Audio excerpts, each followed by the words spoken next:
Okay, so you have the Fool card and it's upright for you. So that makes sense to me in my mind because, the Fool card is something where you're embarking on a new journey and you have sort of let go of the past. You're ready to learn again. You're ready to travel again. You're ready to explore again. And you are very open to a lot of different possibilities. There's just a lot going on for you. And it could be that you're starting a new business. It could be that you're already working on something new for yourself, a new source of income, maybe even a new relationship. There's something that you've taken the leap of faith for and that I feel like you're already on it. So this is your current situation right here, okay? That's your current situation. So I like this story already, okay? So let's put that back. And this next card is like it's like a bridge. It's like what you cross over to get to the other side, to like what might be in your way or what might help you along the way. Like, what's your bridge going to look like? Is it going to be a nice bridge or an unsturdy, unshaky bridge? Like, what are we going to see here? Okay, and also while I'm looking at that, I'm just going to look down to see if I have, anything going into Taurus for the month of May. I don't really see a lot of planetary action, but there are going to be some influences for you for sure on your bridge from Scorpio because we have a new moon in Scorpio on May 7th. So I feel like you're going to definitely have a lot of clarity around some project or task that you need to have done. You're going to get determined. You're going to have a passion for something for sure. And then we also have the sun entering Gemini on May 20th, and then a moon in Gemini on May 22nd. So then that even after you've gotten this ability to move forward and to buckle down on your goals, you're also going to be able to really communicate those goals as well. And things are going to start moving for you, moving and shaking. So let's just see what this bridge says about that Ace of Cups right there. So as you can see in this position, so what this is telling me is that, this is your first gift from this new journey that you're on. Is this Ace of Cups is something that you're going to keep in your back pocket, and it's going to help you along, and it's going to be something positive for you for sure. Okay, so this is like what you're carrying around with you as you embark on this new journey. And because it's the Ace of Cups, this is also meaning to me that you're going to have a lot of emotion in this new adventure that you're going on. It's going to either be exciting or full of love or full of respect and compassion and empathy and sympathy. And there's a lot going on with you right now, Taurus, that feels very warm and fuzzy. Okay. So I'm also going to just check over here because this isn't my typical deck, just to see what else I can say about this. Yeah, I mean, the traditional meaning of this deck is like having a new baby or a new relationship or some sort of proposal or marriage. I mean, this sounds really positive, okay? That's another bridge that you can cross, maybe now, maybe later, but it's definitely along this new journey that you're going on, okay? All right. So now this next card that we have is going to be talking about the root. And it's sort of like the foundation of the question or the underlining base of the issue in your unconsciousness that sort of leads your actions. Whatever unconscious thing or the root of a problem or whatever is driving you basically is what this card is going to tell us. So we need to make sure that we know that this is a positive thing no matter whether the card comes, upside down or not. So let's just take a look, okay? All right, so the card is upside down. It is the Seven of Wands, okay? And so we already know that this is a card of manifestation, okay? But it is in reverse, so I want to see kind of where we'd be going with this. So this is kind of telling me that where you should be moving forward, sometimes you may quit an idea before it fully comes to fruition. Okay, so that's something I don't want you to do. I want you to make sure that you flush out all of your dreams and all of your ambitions at this point.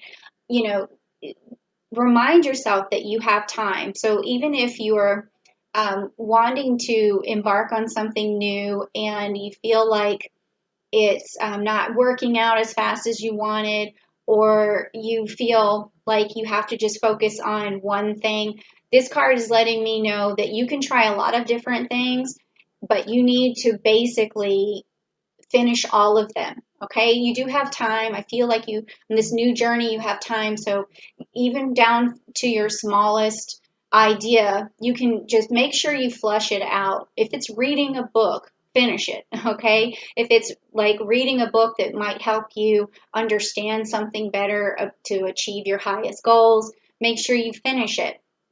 If it's working out or getting back in shape, make sure you stay with it. Just, I feel like this card is telling me there's a root problem with actually finishing. And that's weird because I don't really see that from Taurus. Taurus is like the person who, if you want a job done, you would move to a Taurus because they're going to be headstrong and they're going to constantly push forward. They're going to see everything through. So maybe this is for you a fear that you won't get things done, or a fear that you're going to quit a project before it actually pays off for you. Or maybe you've done that one or two times and it's really stuck with you. So just remember that this is not your personality. Your personality is a person of dedication. So just move forward and make sure you finish things. I know that sounds like a lot of information, but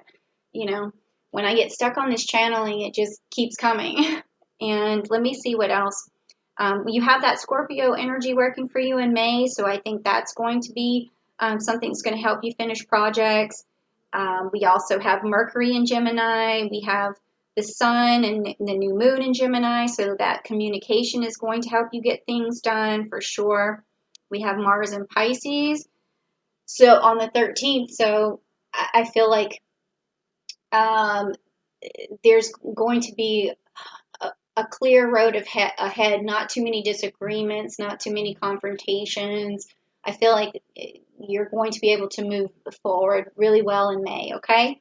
So then let's also look at the next card that we have in line here, and this is going to be the recent past. And this past is something that you might be focusing on, and it could be affecting the present moment. So let's just see what that is. Okay, so you have the moon card. Okay, so the moon card. So this is telling me that in the past you've had some either a little bit of distrust for people, or you have too much sympathy for people, and that to your detriment. Okay, there's also secrets. Maybe there's something there. Then there's also things that need to be brought to light. So I would say that, this may not be a bad thing for having this card be your past. I mean, it's good to have sympathy. It's good to understand who you should and shouldn't trust. It's good to have gone through a few, upsets to grow as a person. So I think that as long as you use like whatever wounds you have and scars you have to toughen yourself up and to push yourself forward, I think that's really going to help you mentally just stay the course. Okay, so that's not bad. That's not a bad card to have. I should probably leave these over for you, but we've already kind of started. So, all right, so the next card that we have here is a possible outcome in May. Like, where is this going? Where is the fool going? Not that I'm calling you a fool, but let's see where he's going. Let's see what he's heading for in May. All right, so let's turn this over. Oh, the Lovers. Yay, and it's upright. Okay, so we also did get this card here, this bridge that you're crossing over to find, maybe a new partner, someone who you might get married to, or you may marry the partner you're with, but you're definitely in May going to find some love. That's so great. You know, I love it when I see that because, you know, I'm ruled by Venus. I'm a Libra, six stellium. So this is like eye candy to me, okay? So that's good. I hope you do find someone, and if you do, please tell me because I need to hear the gossip. I need to know what is going on. All right. So bow chicka bow. All right. Now, next we are going to look at your future influences that could unfold, like something that is going to spark you along. Okay, so let's see what that is. All right, so we're getting a lot of upright cards, which is good. And this is the Nine of Pentacles. Ooh, and look at that. That's beautiful. Okay, and it is upright, so I want to see. Okay, all right, let's see, Pentacles.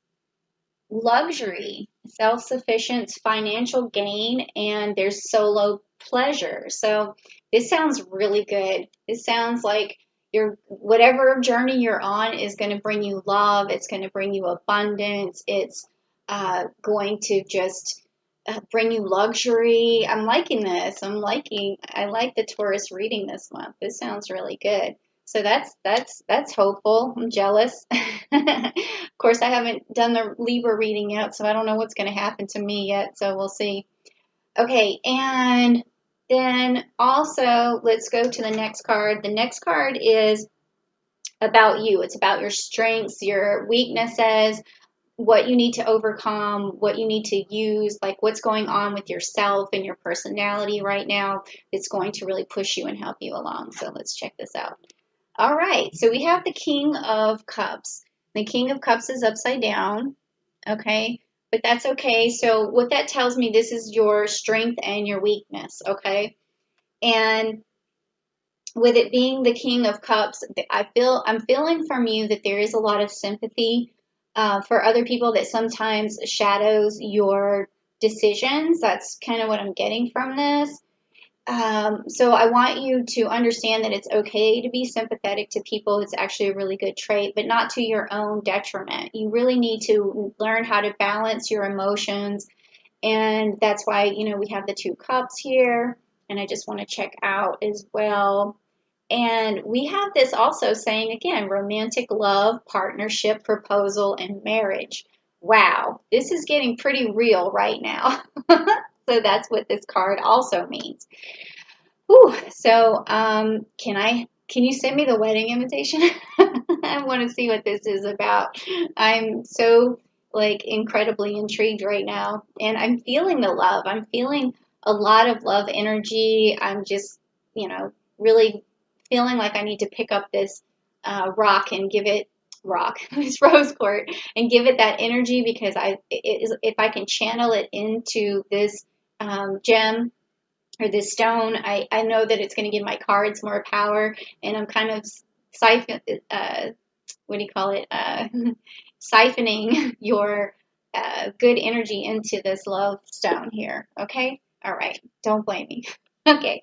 Now, let's see. The next card is going to be your environment, like how you feel about your environment, how you feel like other people feel about you. Are they helpful? Or are you feeling like your environment's not great?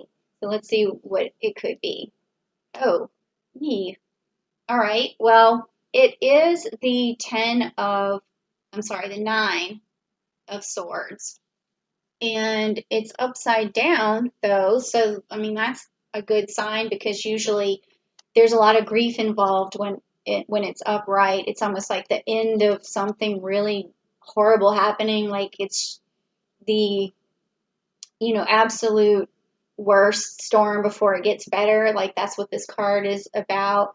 And so let's see, I mean, in the upside position, it could be like the worst is over and now it's time to move forward and you can let go of the past, you can let go of your wounds, or you can learn to build off your wounds and move forward because that's definitely what this is telling me right here. So, yeah.